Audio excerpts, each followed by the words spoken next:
Police માટે તમારા મનની અંદર કોઈક અલગ ભાવના હોય, રાજનીતિ છે, તમે કરો. અહીંયા બેઠેલા એક એક અધિકારી કે જવાનોને જઈને પૂછજો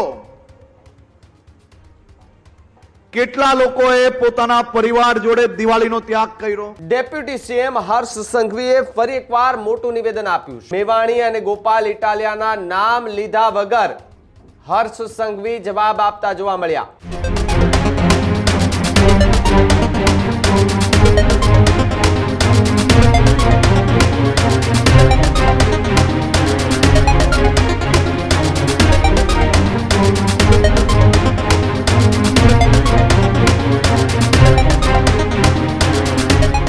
સમાચાર ગુજરાતની રાજનીતિને લઈને સામે આવી રહ્યા છે કે જ્યાં ડેપ્યુટી સીએમ હર્ષ સંઘવીએ ફરી એકવાર મોટું નિવેદન આપ્યું છે. ટીકા ટિપ્પણી કરનારાઓને વળતો જવાબ આપ્યો છે. મેવાણી અને ગોપાલ ઇટાલિયાના નામ લીધા વગર હર્ષ સંઘવી જવાબ આપતા જોવા મળ્યા. રાજનીતિમાં ટીકા ટિપ્પણીઓ થાય એ પ્રકારની વાત હર્ષ સંઘવીએ કરી. ટીવીના કેમેરા જેવા દેખાય એવા તરત જ બોલવાનું ચાલુ કરી દે. ગુજરાતમાં દારૂ આવે છે, ડ્રગ્સ આવે છે, આ નશાકારક વસ્તુ આટલી મળે છે, આ પ્રકારનું બોલતા લોકો જોયા છે. આપણા અધિકારીનું મનોબળ તોડી રહ્યા છે. કેટલાય અધિકારીઓ એ પરિવાર સાથે તહેવાર નથી કરી શકતા એ પણ જાણવાની જરૂર છે. અને અહીંયા બેઠેલા સૌ કોઈ લોકોએ જે આ વિરોધ કરી રહ્યા છે એમને જવાબ આપવાની વાત કરી છે. ત્યારે ડેપ્યુટી સીએમ હર્ષ સંઘવીએ ગઈકાલે એક કાર્યક્રમ હતો જેની અંદર ડ્રગ્સને લઈને એ વાત કરી રહ્યા હતા. તે દરમિયાન નામ લીધા વગર તેમણે વિપક્ષ પર આકરા પ્રહારો કર્યા અને જે લોકો એ સરકાર પર આકરા પ્રહારો કરી રહ્યા છે તેમના પર એ સવાલો ઉભા કર્યા છે. અવારનવાર આપણે જોયું છે કે જિગ્નેશ મેવાણી કે જે પોતાના શબ્દોથી અનેક વખત ચર્ચામાં આવતા હોય છે પણ હર્ષ સંઘવીનું નામ લઈને કહેતા હોય છે.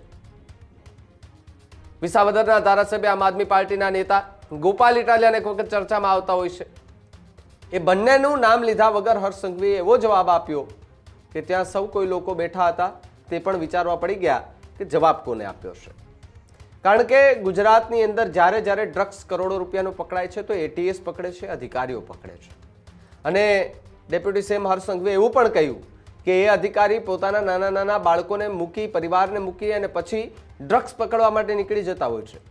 એવા અધિકારીઓનું મનોબળ વધારવા કરતા એવા અધિકારીઓનું મનોબળ ઘટાડી રહ્યા છે. એનું વધારવાનું હોય મનોબળ કે ના, તમે જે કામ કર્યું છે ખૂબ સારું કર્યું છે. ગુજરાતની જનતા અને ગુજરાતના યુવાનોને નશાના રવાડે ચડતા અટકાવતા એ અધિકારીઓને ધન્યવાદ આપવા જોઈએ. પરંતુ અહીંયા એ અધિકારીઓ માટે પણ બેફામ બોલાય છે અને જે કામ કરી રહ્યા છે સારું એમના માટે પણ જેમ તેમ બોલાતું હોય છે. આ પ્રકારની વાત ડેપ્યુટી સીએમ હર્ષ સંઘવી કરતા જોવા મળી રહ્યા છે. ત્યારે સાંભળો એ નિવેદન કે જેમાં નામ લીધા વગર હર્ષ સંઘવીએ કોને ટોણો માર્યો હતો. મને ઘણી વાર આમ હસવું આવે.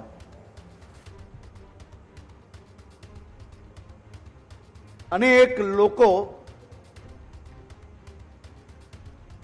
રાજનીતિક ટીકા ટિપ્પણી થાય એ રાજનીતિનો ભાગ છે.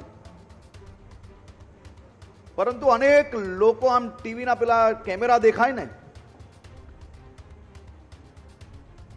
એટલે સૌથી પહેલા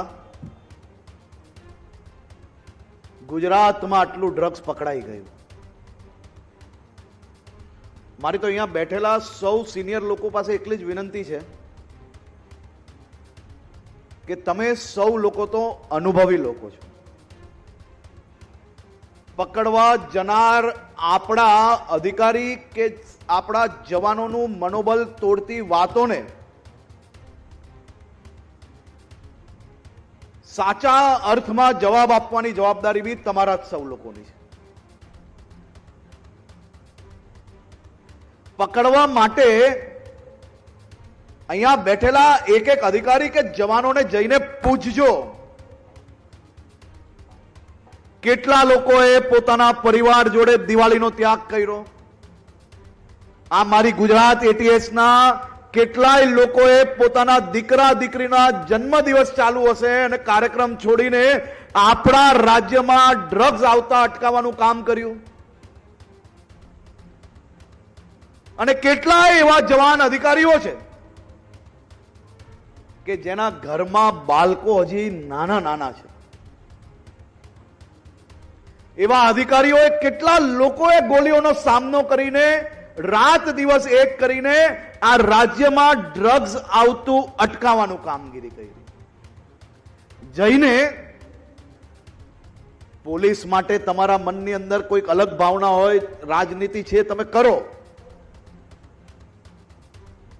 એના પરિવારને જઈને પૂછજો કે એમને કેટલો ત્યાગ કર્યો છે ને, ત્યારે તમારા રાજ્યની અંદર મારા અને તમારા સૌના બાળકોને સુરક્ષિત રાખવા માટે, એનું ભવિષ્ય ઉજ્જવલ બને તે માટે જે આ કામગીરી થઈ રહી છે, એ કામગીરી ત્યારે આગળ વધશે.